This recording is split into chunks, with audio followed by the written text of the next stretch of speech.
Hello, everybody. It's Leah Moore, founder of Full Circle Eventi and the Ignite Your I Do Virtual Wedding Planning Summit. Thanks again for joining us on the Ignite Your I Do Virtual Wedding Planning Summit, where we're bringing together for the very first time wedding industry innovators to help you plan the wedding of your dreams from the comfort of your own home. We know that most brides don't know where to get the right information to create the wedding of their dreams, or they don't have time to attend bridal show after bridal show to find just the right vendors, or they don't know how to achieve everything they really want, have fun, and enjoy their wedding too. Let's face it, you've never done this before. The internet is chock full of resources, ideas that will leave your head spinning. It's hard to weed through the good and the bad to pull together the wedding that you really want. That's why we're bringing you 4 free trainings a day over a 3-day weekend, showing you the nuts and bolts, the how-tos, trade secrets, to help you find the perfect vendors, the perfect decor, the perfect balance between planning and living your real life. This all-intensive 3-day training will culminate each evening in a live Q&A session with these industry experts. We definitely recommend attending each scheduled session and the live Q&A so you can get your questions answered. But don't worry if you can't make it every day. We've put together the Ignite Your I Do swag bag so you don't miss a thing. You'll have lifetime access to all of the trainings, including downloadable audios, handouts, videos, and transcripts so that you can refer back to them as a roadmap to planning your wedding day. Scroll down below this video and you'll see the Add to Cart button. Grab your swag bag today and you'll have the special in-summit pricing of $197, which is an instant $100 off the regular price. So I know you're going to completely fall in love with our wedding industry innovators, and not just because they're experts in their field or have planned million-dollar weddings, but because they're absolutely committed to giving you all the information, keys, and tools that will help you create the wedding day that you've always dreamed of.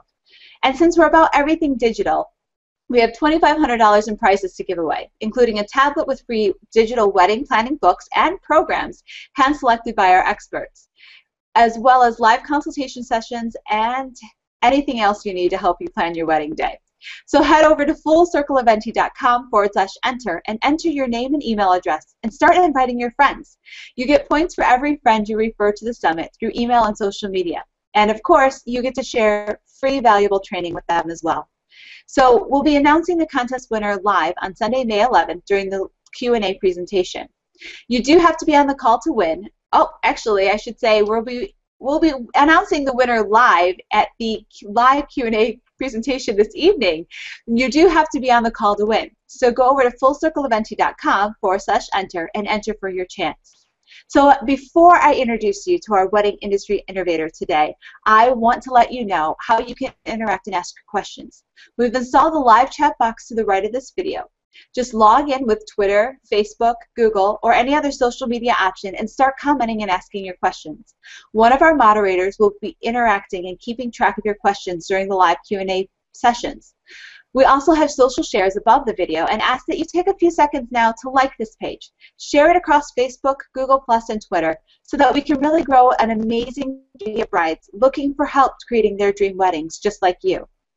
This is the first virtual wedding planning training of its kind, and we have plans to do at least one more this year. So if you're going to want to stay connected via social media, I've shared the social media links in the chat and also below this video.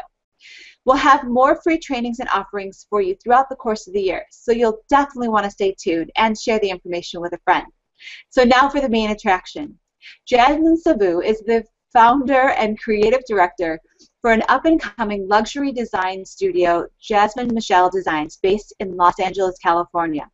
Drawing from her years of fine arts training and stylish adventures, Jasmin's work demonstrates her attention to detail and distinctive creative vision, thus delivering a truly remarkable and an eye-catching announcement to complement the unique and elegant affair for each and every one of her clients. Welcome, Jasmin. Hi, thank you for having me. So glad you were able to join us, actually. I know it's been quite a challenge to get you on because you're such a busy lady recently with all the wonderful new additions to your line, your personal line, as well as some custom orders I've been hearing about. So I am just going to hand it over to you because I know you've got some fabulous information for us today. So please tell me more about what I need to know about invitations. Well, hello everyone. Okay, so when planning your wedding, everyone approaches it different. Some people approach it where I want everything under the moon. It's my special day. And then some are going, okay, I want something to enjoy this day, but I know it's just one day. And I want it to be unique and special just to me and my spouse to be. And I encounter brides from all walks of life when it comes to when they want to approach their invitations. And I like to first educate my bride. So I have the top 4 tips on how to approach your wedding invitations where you don't make a mistake and later on really truly regret it, because that's one thing when you plan a wedding. It's not like you do this whole time. And so let's start off with invitations. You need to do your research. Don't just do research on reviews on who's the designer or the company. Do your research on actual invitations on paper, because many of my brides that approach me, they're not sure what's the difference between letterpress or foil or digital. Educate yourself on the different types of printing. That way when you're talking, you also understand what the price point difference is, because for some people, they really want that vintage and very romantic and texture, you know. In letterpress, I would recommend that 100%. But letterpress starts at a higher price point. It's totally worth it. It's gorgeous. It's an heirloom. If some women, they just want, some couples, excuse me, they want the bells and whistles, and the printing, they're like, it's okay, I'm fine. It doesn't have to be raised or you know, letterpressed or shiny. It just needs to be pretty. And they want, you know, feathers and ribbon sliders and silk, you name it. And then so when I hear a bride what they want, I can listen to them and I can help, you know, make a decision. But it's so much easier if you're able to research yourself, because when you decide to approach someone, you know what you're talking about and you're not going to make a costly mistake. One client that I recently helped ordered, she thought she was getting certain invitations. Not anyone's fault, really. She just didn't know what she was really getting until she got arrived, and it was a very, she was extremely disappointed. It was somebody who printed it from her home computer, and the paper was very flimsy and not heavy, which she was expecting. She didn't get a cover stock. She was getting something very thin, almost, you know, paperweight. And so she wasn't happy with what she got. And when she met with me, you know, she learned the difference in paperweight. She learned that she wanted a cover stock. She didn't want a text weight. And a cover stock is a more heavier paper, and it usually starts at 80 pounds or up. Not that you need to keep all that information in your head, but just to keep in mind, if you want a heavier paper, you want to do cover stock. Anything over 100 is fantastic. Another thing that I like to discuss is, what are your priorities when it comes to your invitation? This is a huge factor in your incorporating your theme as well as your budget. Invitations that can range from complexity. The more elaborate a design, obviously the higher it's going to be, because you're talking about hours that are put into it. So figure out what you want. What elements do you want to incorporate? And then seek a designer that you feel has that aesthetic that you're looking for. Another point to help you not waste money and time and energy, and let's face it, you already have a lot on your plate when you're planning a wedding. The last thing you need to do is you get so upset because your invitation showed up and you're like, no! It's happened.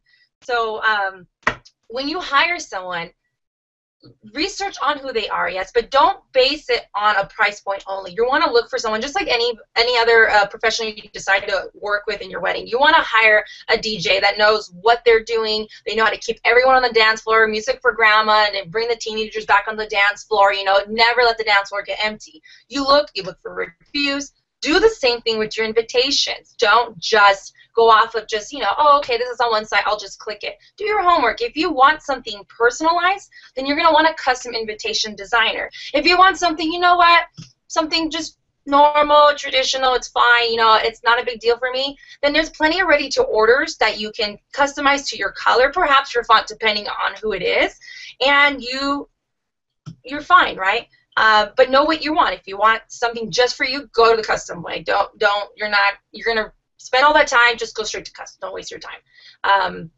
When it comes to hiring a professional versus a hobbyist, not to knock anybody, okay, because everyone starts somewhere. All professionals have started somewhere. We're all beginners one day, so not to knock it down at all. If you have faith and you like their work, then bravo. But if you do not know and you're uncertain, then go with your gut, because at the end of the day, you spend money on it, and maybe you ordered your invitations last minute and then they show up and you are just, no, I can't do it. Then you put yourself in a bind and then you have to pay rush fees if you want to redo them. So really put into account what you're looking for, and it does save you money. And my favorite one, this is my favorite. I have a cousin or a friend that'll do it for me. You know, she's good with the computer. That's fantastic. I don't doubt it. But here's the problem that I've been approached twice already with just a new client I had. The mistakes, at first, doing everything yourself is great because you're like, I can do it. I'm crafty, no problem. And you print it, oh my, there's a typo, or this didn't work, this paper doesn't run on this type of printer, it should have been on a toner printer instead of an inkjet, you know, it's not drying, it's smeared. So you buy more paper and then you realize you spent ink.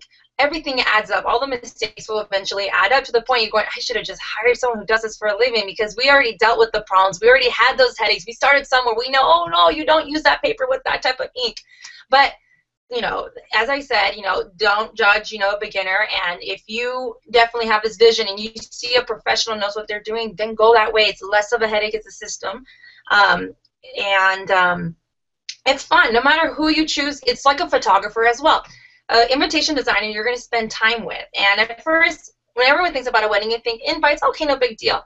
Then eventually you start seeing other invitations. You start seeing how excited you get to plan an invitation, because you realize this is my chance to set a tone.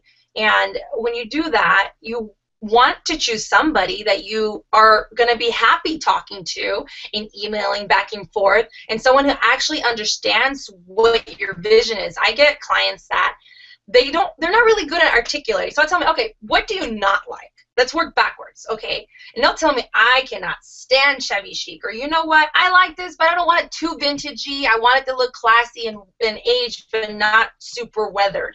Okay, I got that. And we work backwards, and eventually we get to something that they love, that truly represents not only their wedding, but them as a couple, and that they're proud to show their relatives and have, like, I still hear about them, you know, I still get text messages, and it makes my day to hear it, because I want someone to love what they have, because after the wedding, your invitations, they don't wilt the next day, you know, they don't mold like a cake, they stay with you. And I love hearing from, like, because a lot of my former clients, they'll still contact me and they'll let me know that I went to so-and-so's house and it made my day to see my invitation was still there, and, you know, it wasn't in the garbage like, you know, other people told me, you know. That's the one I love hearing the most. You know, why spend money on invitations if they're just going to have the trash? Sure, but you don't throw away something that you think is beautiful. And if it's something really personal, you don't toss it. You almost feel guilty. You're like, I can't, it's too pretty. And that's how come these invitations stay on someone's desk. I was just going to ask you that question, too. So you beat me to that. I was going to say, you know, so many brides tell me, oh, my friends are just going to throw away the invitation anyway, so why should I spend so much money on it? And you just answered it. You're right. If it's something beautiful, there's no way I'm going to be throwing it away. I'm going to be, like, tucking it into a corner, and then I'm going to move it and pack it into the new house, and then the next time I move again, I'm going to pack that one again. So I keep looking at that invitation over and over and over again. You know, and it's funny because I had this bride who, when she met with me in her consultation, she says, I have a bunch of ideas. And I thought, okay, no big deal. She shows up, and she brings me a folder full of invitations that over the years she had received that she thought were beautiful. And I'm thinking in my head, this is an example that not everything ends up in the trash, you know, and they were beautiful. And, like, I thought it was funny because I've heard that before, you know. And, if that's how you feel, then that's how you feel. But when you realize, it's like when you spend how do I put this? If it's truly personal and different, it doesn't get tossed, you know, and you can't control everybody, but you'll be surprised how many people hold on to an invitation that they love because it's beautiful and it's different, you know, like when you get a card in the mail and you're like, okay, no big deal, it's cute. You get one that's really different and pretty, you somehow fold it and you keep it on your desk, you know, and you're like, oh, that's a nice quote, I like it, and you don't realize why you kept it. It's because you enjoyed it, and it was visually pleasing to you. It's something that you found that it can fit in your environment, and that's why stationery is still alive in this digital age. Because no matter how easy it is to email something or to just send it, you know, through an FTP link, We like receiving something in the mail, except bills. No one does that.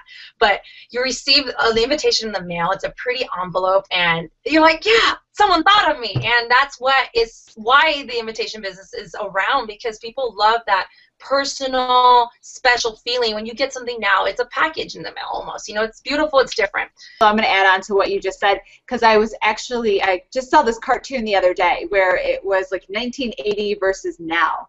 And in 1980 it was, ding, you got email, and you got all excited, and the person, like the cartoon's like, yay! And you look at your mail and you're like, oh. And then there's now. You've got email, the person's like, oh. I got mail, yay! It's like the opposite has turned around in our digital age. That personalization that you got from an invitation has really become a super high level, because you just don't get good mail, let alone mail anymore. It's so true. You know how many Evites I get, and it's fine. Hey, we're doing a kickback at the house. Fantastic. It's your 30th. Do an invitation, because it's so much more fun for you. And someone gets in the mail, and it's like, yeah, I'm gonna get dressed up. I got one recently for a Mad Men party. I was like, I can't wait. I was already thinking the outfit from the moment I opened the invitation. Like, this is gonna be fun. And that's what you want. That's the next point I was about to make, actually, is that don't underestimate the first impression. Of all the things and items you have on your list, your invitations are the very first impression that your guests will receive of your big day. And you want that impression to align with the theme you have, as well as the emotion you want to stir. Oh, this is going to be a really romantic and really beautiful, or this is going to be exotic and so different. I can't wait. It's going to be totally different from what I've ever seen. Look at this invitation. It's in 3 colors. Who does that? And that's another thing, You don't have to stick to tradition. Traditionally invitations were white or, ecru, and with black or gold or silver ink. And that's tradition. And if you love that, it's fantastic. It's still beautiful. It's a classic. But if that doesn't resonate with you or your theme, be bold. Don't be shy. This is your invitation. You have fun with it. Make it represent you, because this is, at the end, it's for you and him, or you and her, or you, your anniversary, your birth. Don't cheat yourself. That's another point. The hardest thing I hear is, I have invitation envy. I have heard that. I can't make this up. I saw someone, and I just, it was one of the bridesmaids. They'll tell me, I told her, don't just don't order like do-it-yourself packs or anything. She's like, I realized, like, I got my friend's invite, and I was just like, why didn't I just do it? Because she really wanted to. She figured, oh, why put my money here if I can do it here? And that's, I understand. Everyone has a different situation. I completely understand it. But when you get married and then after the fact you realize, why didn't I just do that? You don't want that. It happened to me even, and don't do that to yourself. It's something you can't really just shake. For me, it was like, I should have just hired a full-time coordinator, because then everything would have been exactly how I envisioned. But I'm happy how my wedding turned out, because I got married to a wonderful man. But if I had done that, then my picture's probably been more awesome. But with that said, don't cheat yourself of this experience for you and your memory, and to personalize it, because this is something really for you.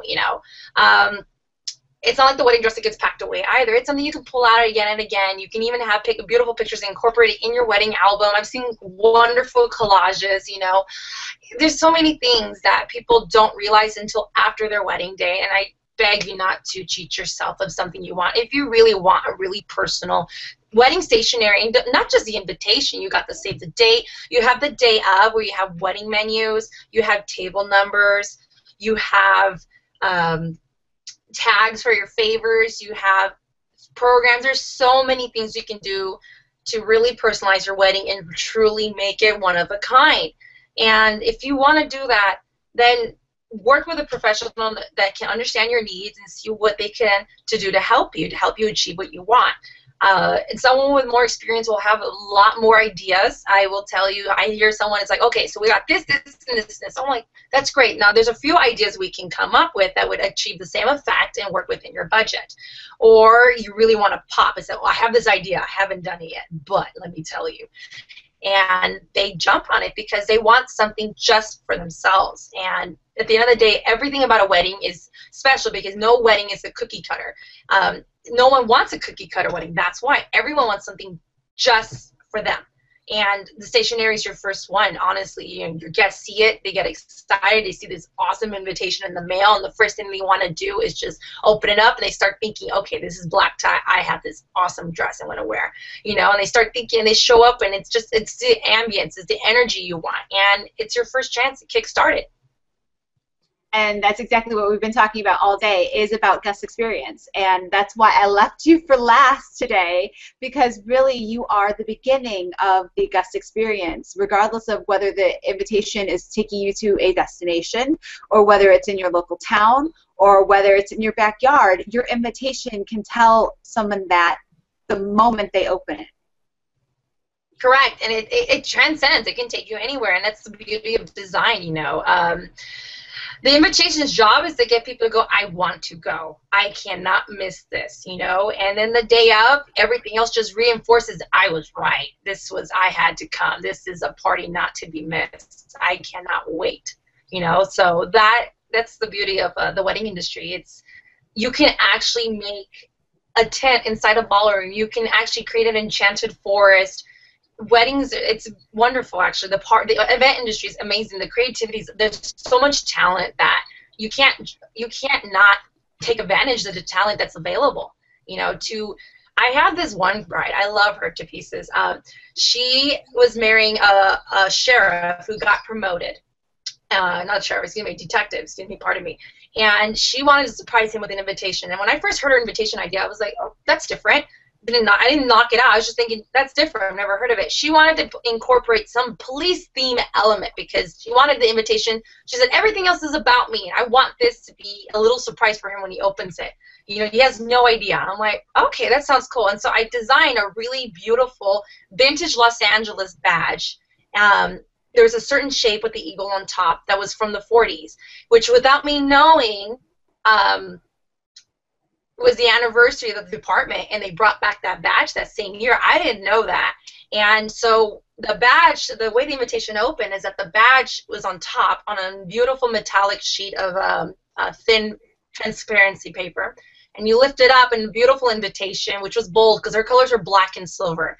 And she was like, I want black to be the theme of it. I'm like, it's awesome. Let's do it. And the invitation was bold. He loved it. It was personal. She got it framed because she just loved it that much, you know, and that makes my day, you know. I know that someone loves it and they take pride in what they selected to announce their big day. It is their chance. And everyone knew when they came to this wedding, it's going to be nice, but we're going to have a great time, you know. There's going to be little surprising elements. And she did. Throughout the party, it was very elegant, but she had little elements of like, oh, look, there's the police theme being brought in an elegant manner, but to pay homage because she was so proud of him being promoted to detective. That's super exciting, and there's so many different ways in which you can incorporate little details like that in the invitation, as well as you were talking about, the other pieces of stationery that you can have throughout the course of the day. So, you know, one of those other really cool elements would have been creating personalized name tags, maybe, or, you know, the place cards at each seating that could have been, you know, that same theme. So it would have been a nice incorporation, and yet such a surprise for him. So we were talking about all of the inclusions and all the paper that can be there. So tell me, what are some of the typical inclusions that a bride should be thinking about? Because, of course, there is the invitation, but then there's the invitation suite. What is the suite? Okay, let me show you real quick. I actually have an example that I can show you. So here's the invitation. You can find this on my website, jasminmichels.com. It's part of the Iconic Love Collection. This is the Christina. The Christina here, this is done in foil, 2-color foil. It's a metallic sheen, if you can see. It's, you know, on the back, you have, on your main invitation, you have different inserts. With those inserts, you're going to have your standard, which is the invitation, and then you have the response card. After that is additional cards. Perhaps your wedding is not, your ceremony and your reception are at 2 different locations entirely. then you need a reception card. And here in this invitation, we have a reception card, and because there was quite a drive, she included a map card to be considerate. Another reason to include a map card, there's two reasons. One, because they look beautiful, but another one, if you have a lot of out-of-towners that are not at all familiar with, for example, I got married in Los Angeles. Many out-of-towners from the East Coast, they do not know Los Angeles. And if you know LA, it's spread out, not up. So LAX is extremely a long drive to the edge of, like, let's say San Dimas or Glendora, which is in the greater Los Angeles area, or Pasadena. You know, it's not that far from there, but they would book a hotel there. So by putting a map in there, I wanted them to see visually it's not down the street. You're going to want to book very close to the venue, you know, and make sure you explain that to people, but putting a map in there also puts a visual for them where they're going and how far it is. This invitation suite came with everything. She had menus. These were table menus, personalized, and still incorporates the elements of her logo, her monogram, but in a nice and different way, so it doesn't get boring. That's another thing. Don't use your monogram or your logo over and over and over and over identically. Take elements from it and have fun with it. You know, it doesn't have to be so sterile. You want to have fun with your design and let it evolve into different parts of the wedding. Her wedding program, and this has been a very popular program. So this is a very simple one card fold, you know, very succinct to the point. And I think whenever you do a program, this is my opinion, always put a thank you on the back. People do read them. They do flip it on through mass or through your ceremony, even if it's 20 minutes long, even if it's a 5-minute elopement. People notice a thank you always, and it's a nice touch. And there's always the time right before the ceremony that they're all sitting there anyway. So it doesn't matter how long your ceremony is. If they're sitting there for 4 seconds, they have enough time to read that thank you. And again, that's the beginning of your guest experience, again, welcoming them to your day. Yeah, correct. And if you have guests, let's say you half English and half Spanish-speaking guests, right? You have a pretty even number.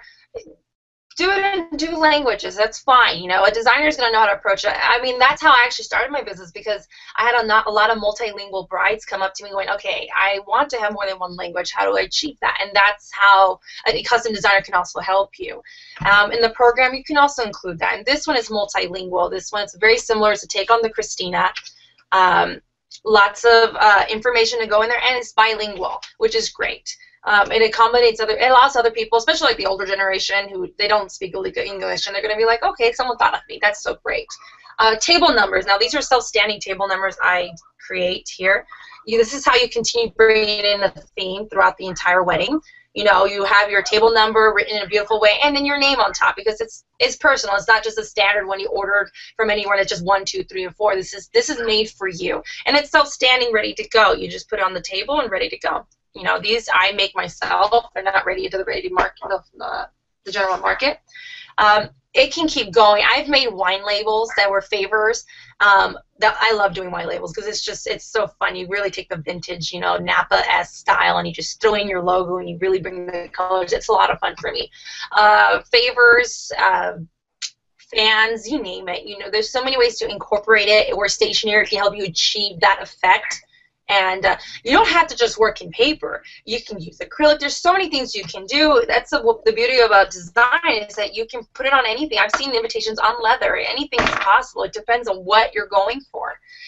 Regarding invitations, you know, and materials, like, you know, depending on what you need. If you have a lot of cards, let's say your wedding's out of town, so you have accommodations reserved, blocked out, you know, some hotel with rooms blocked out for your guests, and travel details, then I do suggest some form of organization. Pockets are still in, and this is an invitation I made for a bride where she wanted the church that she got married to be the focal point. So I illustrated the church, and I even put I don't know if you can see it, but the time that she got married is actually what the clock tower shows. You know, totally for her, and it was unique. She wanted something just for her. And on this invitation, it's a pocket, right? She had multiple inserts, and it's all logical. And you notice how when I open it, it stayed intact. It didn't go flying around. If you want everything really tidy, then consider organization. You know, this does cost a bit more, but it's a convenience for your guests, and it's visually beautiful to have everything in its place. Let me think. This is a trilingual invitation. there's so many ways to achieve what you're looking for.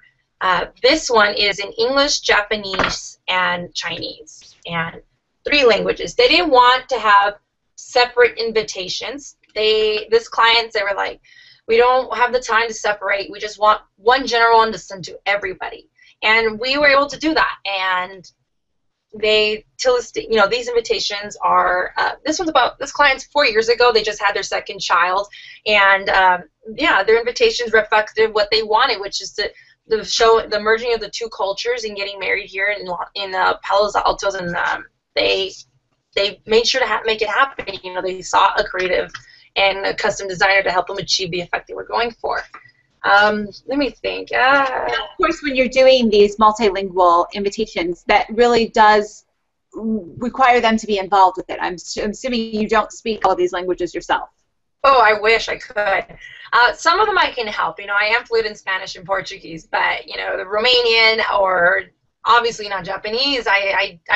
There's so many languages I still need to learn. They're on my list, though. Don't get me wrong. So one day I'll hope. No, this is a very, when you work with me, let's start with me, because, you know, every designer has their process. If we're working on a custom invitation, I'm going to have an initial consult with you. And if you have multilingual needs, then 1 or 2 things will happen. One, you provide me the wording exactly, because a lot of people, they run it by their mom or their grandparents, you know, to make sure it's correct with accents and spacing. Or I actually do have translators that I do work with and contract out, you know, it's a small additional fee, but it helps make sure it's to what you want, and we work on it, you know. But I have you select an English language, and most of the time it's going to be a spin-off of that. You know, we just translate that into a form that makes a lot more sense, you know. I have a Spanish language invitation here that she did 2 separate invitations. Same exact style, just one in English and one in Spanish, and that's what she needed for her event. And we still mimic the exact same design. This is the Christina. This bride wanted the Christina, so it's a very popular design, hence why she's part of the Iconic Glove collection. But this one's entirely in Spanish, you know, and it's for her needs. She needed it, and I'm glad I can help, you know, because they wanted their relatives who do not understand English to appreciate it and understand and feel like they're truly welcome and thought of. And it's such a wonderful way to incorporate that side of the family who isn't necessarily a native speaker to whatever region you're in, whether you're here in America or whether you're in Canada or even, let's say, you're in Spain. You could still have those invitations delivered to those other people. And it also then crosses over into what you're saying with the programs and things like that. And I know specifically for the brides that I work with, we tend to have multilingual invitations as well as multilingual programs, because we will have guests who are at an event that don't understand the culture that they're at. And so it's a great way to keep them involved with what's going on without excluding them in a way. I 100% agree. Especially if you're having a very traditional ceremony, explain the symbolism that's involved in the program. You don't have to put all the readings. If you don't want that, if you put what's the symbolism in this design here, this client, they had a traditional Persian sofre, and they had this ceremony, and she said, you know, I don't want the readings, I don't want, just explain everything. And so we were able to, she wanted to scroll, and I love everyone's fiancés pipe in. The guys, they always crack me up. They're like, let's do this, let's do that. And he's like, I want something with really thin, slightly see-through paper. Thinking, oh, vellum, I got this, don't worry. And like, you'll be surprised. Don't disregard your partner, okay? They come up with really great ideas sometimes, you know. Sometimes they're gonna be like, okay, that's a little out there, but most of the time they take the design and the concept to an entire different level that actually you fall in love with it even more because it's truly personal. So this is a scroll program, and she explains the elements in the ceremony, the traditional Persian ceremony, and just certain readings in English because they were going to be done in Farsi. So she just wanted her guests who were not Persian to understand what was going on, and very clean to the point, you know. And you don't have to get super wordy. In fact, don't. If you want, just explain the symbolism and say your thank you, and it's wonderful, you know. Or even include a map in the back of it if your reception is at a different location, you know. Think about that stuff. You can use these things for so many things. Another thing is on your menu card, I have one here that she got married, and the reception was at this very gorgeous villa that was a recreation of the one in Tuscany. And so she wanted the history on there. So very, you know, we lightly touched on what was on the meal, on the menu that day, and then we had the history, something different, something unique. And the guests go, oh, look, I didn't know about that. This is fantastic. Looking around the venue, and they really appreciated it more. So don't be afraid to break the tradition. If you want to do something different, go for it. Definitely. There's nothing to be said. At this day and age, there's so many different options that you have. You really need to learn to embrace them versus running away from them. So with all of these items that can be done, do they all have to be done at the same time, or is it one of those things that you can kind of build on as you go through your wedding planning process? I think invitation designs and stationery is like a relationship. It grows. And you start with your invitation, and you set the tone for the rest of your elements. And some designers do prefer to have everything ordered in one shot.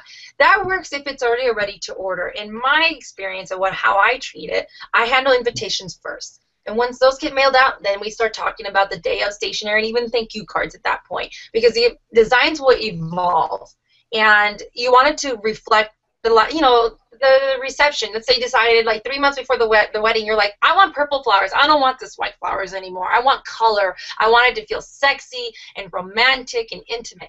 Then we can tie those colors in and make sure it fits with what you want. And designs evolve, and just like a relationship, it grows. So I personally don't require one to order up in one shot, because you may not want a simple napkin menu. You may want a circle cut menu, or you may want something totally, absolutely different. You know, I've seen menus that are on chocolate. I can do that as well. It's a lot of fun, and it's a favorite and a menu at the same time. So you might decide later on. So I absolutely don't require it. For me, I feel it's natural for it to evolve, and let it see how the wedding progresses. So what kind of relationship are we talking about? 6 months, a year? How long do we need to be involved with each other? It depends on the wedding. Some clients who have destination weddings, we start talking a year before the wedding entirely, because it's considerate to send out your save the dates 9 months in advance for people who need to book tickets and reserve accommodations and take time off of work. So 9 months in advance. But if you're a local wedding, then you can get away with like 6 months before the before the wedding. When it comes to invitations, I prefer to start dealing with clients 6 months before, because we start going back and forth on what they want to know. I learn who they are through email and consultation, and I start sending designs. And certain projects require more time in production versus more simpler design. That is a traditional card.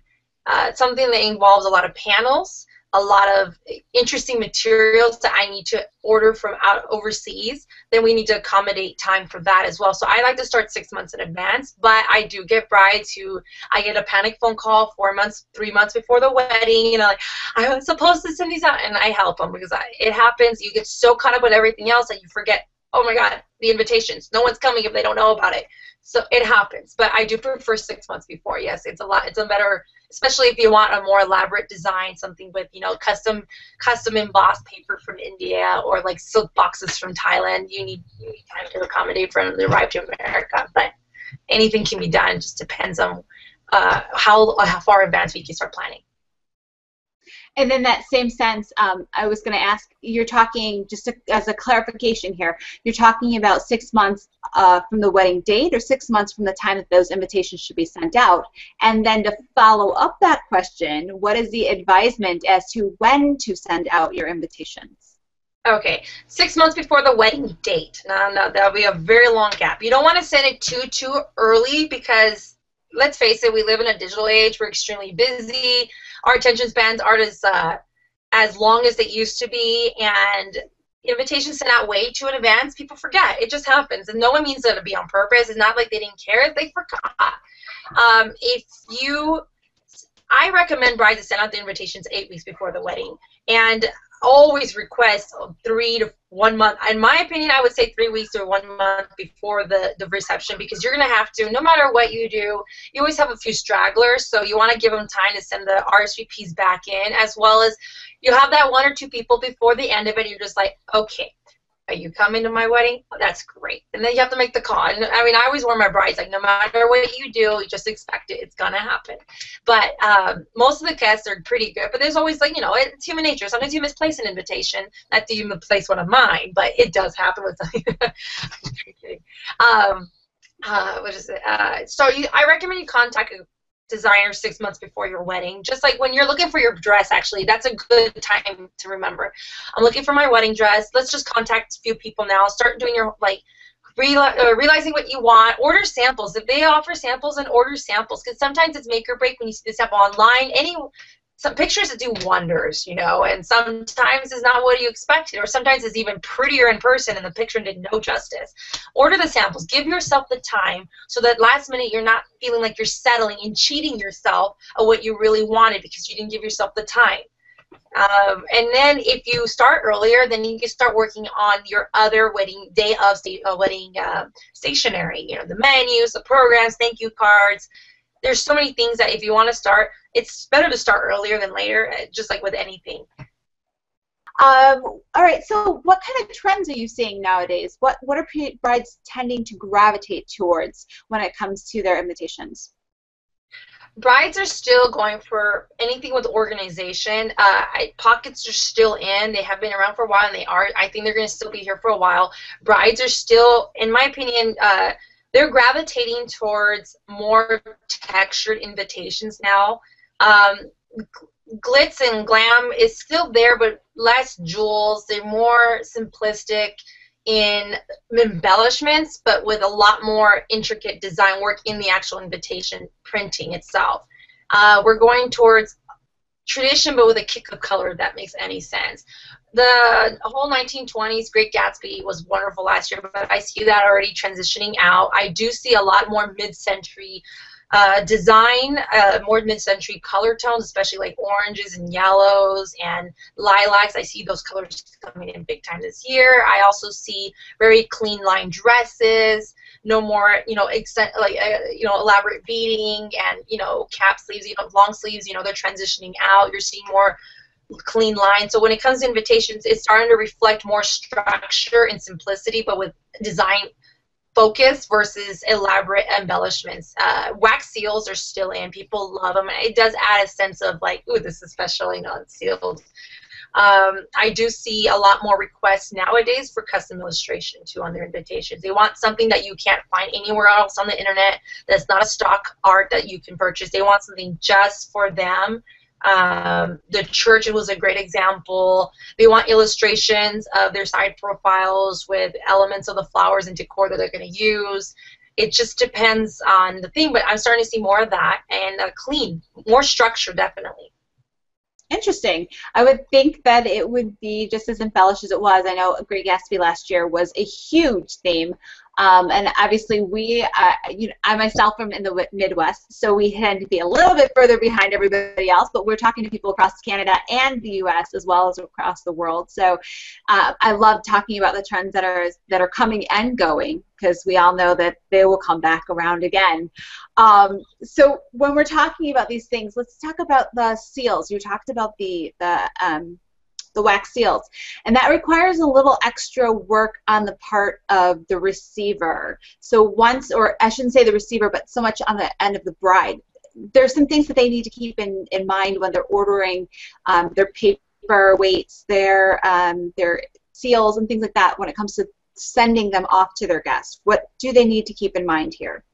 Another thing to keep in mind when you are considering stationery is also you have to allocate money for postage, because the prices have gone up with the U.S. Postal Service, and now it's 49 cents standard to mail a regular letter. Now, if you have a wax seal inside or outside, it's considered another 20 cents. If it's a square invitation, it already starts at a higher price point. You have to consider weight as well, and if you cannot spend $2 or $1.50 mailing these invitations out, then you're going to want to consider something that will still achieve the effect you want, not settling, but be more reasonable, because your total cost isn't just your invitation. You're also including the postage.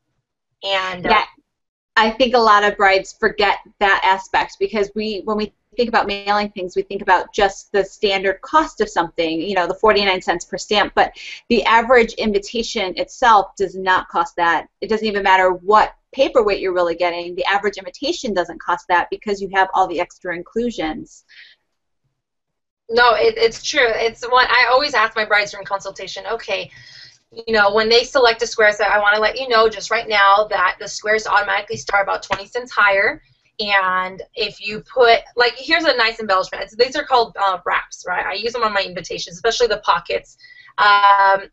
This one's, you know, they look great and all. They do add extra weight, and depending on how thick the invitation is, this little bit here can cost you another 20 cents just to mail. So keep that in mind. And if you plan to hand deliver them, then remember you're spending your gas to drive around. I don't know how it is in the Midwest, but in Los Angeles, gas is insane. So you're like, never mind, I'm just mailing. It's a lot cheaper. So, you know, box invitations, they're beautiful. Higher price point to mail. And so people that do decide to do larger invitations with more embellishments, anything that would add more weight or like thickness or uneven surfaces to these invitations or a box, they order smaller quantities instead of ordering, you know, let's say you needed 175. You're like, you know what, I don't really need 175. I'm ordering way too many. And, you know, they order what they need. Definitely don't give yourself a headache and order 2 different separate invites. I have had someone approach me wanting to do that, and then going back and forth, she realized herself, you know what, let's just keep it on one. She really was settling on the other one, just trying to accommodate everyone. She just ordered one, and she just reduced her guest list that she had because some of them were people that she just felt more obligated than anything to invite, and she wasn't really excited about inviting them to begin with. So really think about your guest list. Another thing, actually, I should tell you this, that is very common, and this is totally natural.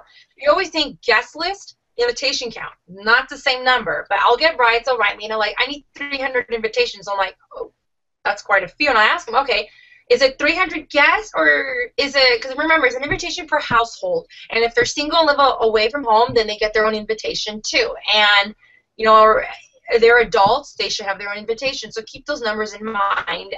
And then they usually come back to me, just kidding, 125, you know. So it does happen, you know.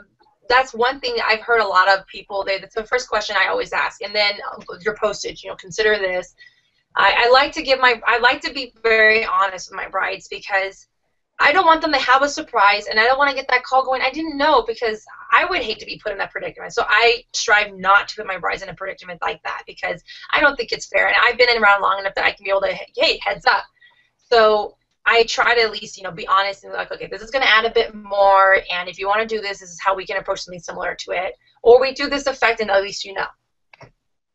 Yeah, I think a lot of brides aren't aware of that cost change, and that initially they're like, oh, okay, this is the price of my invitation, that's it.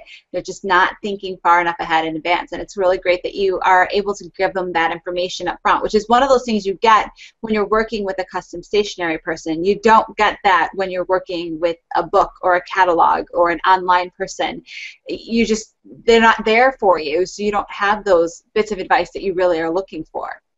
You know, when you're on the phone with customer service and you're calling, and you just have to keep pushing number after number, and after a while you just hit the 0 because you're like, please, a human being, no more robots. That's the difference between a book and an online site and then a person that you deal with, an actual human being. There's a difference. You have the personalization, the understanding, and sometimes, you know, you need that. And I hit the 0 every chance I get, because I can't stand it. It's like, okay, that's good. And then they listen and understand you. I'm sorry, repeat that again. See, when you have a human being on the line, they're like, oh, I got that. Okay, we got to fix this problem right now. Instead of being 20 minutes pushing buttons, it got solved in like 5 minutes because you had a person there.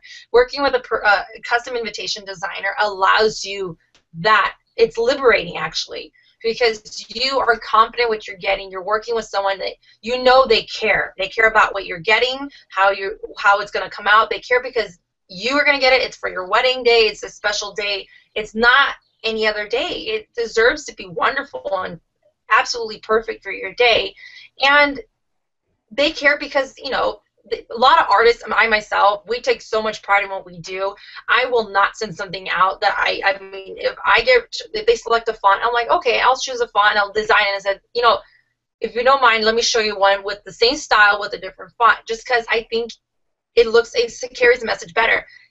9 out of 10, they always choose my suggestion because I never try to step on them, you know, because maybe they have a reason why they chose a certain font. But I have such a large inventory that if I show a design that could work, then I'm able to bring my artist side into it, and it's a collaborative effort. It definitely is, because no invitation goes through the door and out with the first round I provide. It evolves, and certain tastes are taken into effect, and fonts are switched around, or how about we do this little tweak, you know? Working with a human being, you're allowed to do that, whereas you order them online, you get to change colors, and you get charged extra if you change the wording. And I don't like to do that because sometimes you don't want the really, really traditional one, or you don't want the really, really, really romantic one to you that you don't identify with that. And working with a person allows you to truly personalize it and make it your own, and you're proud of it. Because, you know, sometimes you get something you're like, that's just not me. You know, I'll take it, I guess. You don't want that, not on your wedding day. Yeah, definitely not. And you mentioned really quickly about addressing envelopes and who they go to, which is always a great piece of advice, because that's always that question, well, how many do I need, and who do I send them to, and do I have to send one to an adult who lives outside of the family, which was the question that you answered, which is awesome. So addressing the envelopes, what would be your advice in regards to how to, or what is traditional and what would be acceptable for addressing your invitations? Depending on how you approach your whole wedding, it depends on how you address them. Because traditionally, you want to be formal and in Mr. and Mrs. John Smith, right? And then you can take a more relaxed John and Sally Smith. If they're a doctor, they'll always write doctor. It's a sign of respect. Yes, you do send invitations out to people who are adults that do not live at home. It's, you know, they're big kids now. I think they deserve their own invite. Another really big deal is when you're addressing your envelopes, address the outer envelope to who is receiving the invitation and who is actually invited, because sometimes you have maybe no children allowed. So Mr. and Mrs. John Smith. If the whole family's allowed, you can put Mr. and Mrs. John Smith and family, or you list a children's name, depending on how far you want to take the formality. You know, yes, you can always write the Smith family. It's not as formal, but tradition does say if you want to make sure that only X amount of people know that they're invited and that their names go on the invitation. Another thing I personally like to include, it's personal preference on the response card. You know, it'll say, you know, please respond by April 21st, 2014, and then the line where they fill their name, or you can put their name in just in case. You know, seats reserved for your party. I love putting that line there, because let's say you have a family of 7 and you're only inviting mom and dad or the adult children, right? So 4 people. If you don't put that, then you're going to have a lot of people show up, and it's hard to keep track, especially nowadays, weddings. You know, space is limited. Everyone has a total cost per head, and you want to be able to invite as many people as you can. And if obviously there's space, like some people be like, yes, please bring your boyfriend. But if you don't tell your little cousin Sally, her boyfriend of 1 month is going to come with her, you know, and you're going to be like, where are they sitting? Oh, my. So that's why you help, you know, circumvent that. You put 2 seats are reserved for your party, and they know automatically who's addressed on the outside, and there's only 2 seats.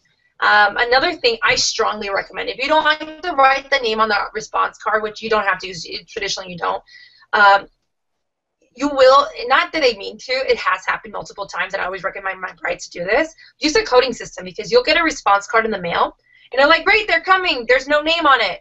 You're like, who is it? Mystery guest number 1, right? Put a code. Make an Excel sheet. You know, this family's name, their address, their guest count, and number 1, number 2, number 3. Same thing all the way down. And on the back of the response card in pencil, make it really light. You don't have to. Just for you, write the code that they're under, and when you get it, automatically you know, oh, that's who it is. And you don't have to do the guesswork and calling people and waiting till like last minute to find out who it is.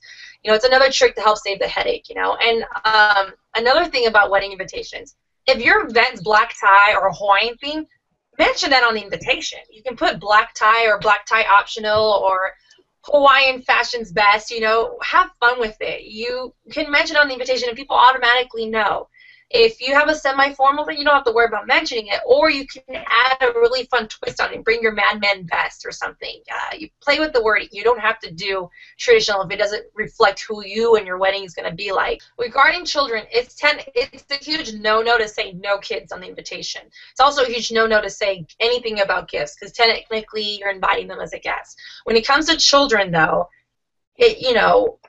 you want an adult party. There's going to be alcohol, dancing. You want the guests to let loose and relax, and not have to leave early because the baby's sleepy. I like to incorporate on the reception card adult reception and cocktail hour, wording that would suggest it's for adults only, but doesn't say no kids allowed, because that's a little bit more harsh, and people will understand and see that, and you give them enough time to go, okay, we need a babysitter. And regarding mentioning gifts on invitations, it's considered tacky, no to mention gifts or where you're registered. Traditionally speaking, if you know your guests they need to know where you're registered, you understand your guests better than anybody else, and I feel you should address your invitations in a way that your guests understand. So I think certain traditions are give or take. I think if you know your guests will respond better with certain ways, like writing out the date. Traditionally you write out the date on your wedding invitation, but some guests, English is their third language. If you know they will absolutely not get confused, and it's easier for everybody to write out in numerical fashion, and it can be done in a very elegant fashion, or you have a date it's just, when you read it, it kind of like, it does a she sells seashells by a seashore when you read it, almost. Then write it out and do it with a designer. You'll have a very beautiful and elegant stylized, and they won't even notice that it's written out. They're naturally just reading that that's the date. It's the 30th of April. We're good. When it comes to the gifts, I would say, instead of including little Macy's registry cards, or I don't know if they still hand those out, but don't use those. Just mention it on your map card. Mention it on your direction sheet. Have it in a way that is unobtrusive, or just direct them to your wedding website. I love wedding websites because you can list them on your invitation, and guests can go there, and you can say, for additional wedding information, travel, and accommodations, please visit our wedding website. And that's the line you would put on your maps or on the directions, maybe your reception, depending on the space you have on the cards. And that's actually a really great way to cut down on some of the inclusions that you really, really want. You want that personalization, but you just can't afford to do it. So having that wedding website gives you the option to send them over to a personalized place that you can, control. So that's awesome. Yes. I mean, most of the time I see this information placed on the reception card, and the least amount of inserts you can incorporate, it helps you save costs and allocate them somewhere else, either to adding more embellishments, or we're putting them in a box. I save loads of money, I do work with the luxury wedding industry, and I get amazing concepts that are presented to me, and you can have a luxe affair and make your own without breaking the bank. It just depends on what you find is most important for you in your wedding planning, and you prioritize. Find out what matters to you most. If you want florals that just hang off the ceiling, then maybe you don't need the ice sculpture. You know what I mean? You just do something that you prioritize what you want and work backwards. That's what I tell everybody. It just makes more sense to me because it's easier. When it comes to day of stationery stuff, also, when you want to order that, I do recommend start working on that at least 2 months before the reception. Escort cards, escort cards, where guests will take the car and go, oh, I'm seated at table 10. The guests change. The guest numbers always change, and usually I don't get a final number until 2 weeks before the wedding. So it's very helpful to your designer and cost effective for you as well. Just start sending over the approved list. As the moment you get them, okay, so here's 65 already confirmed. I'm still waiting on another 25. And as they come in, start emailing them, and they'll start adding it. That way, the last week before, you just approve it, sign off on it, and it's done. And it wasn't, as expensive because you already started working on this project earlier.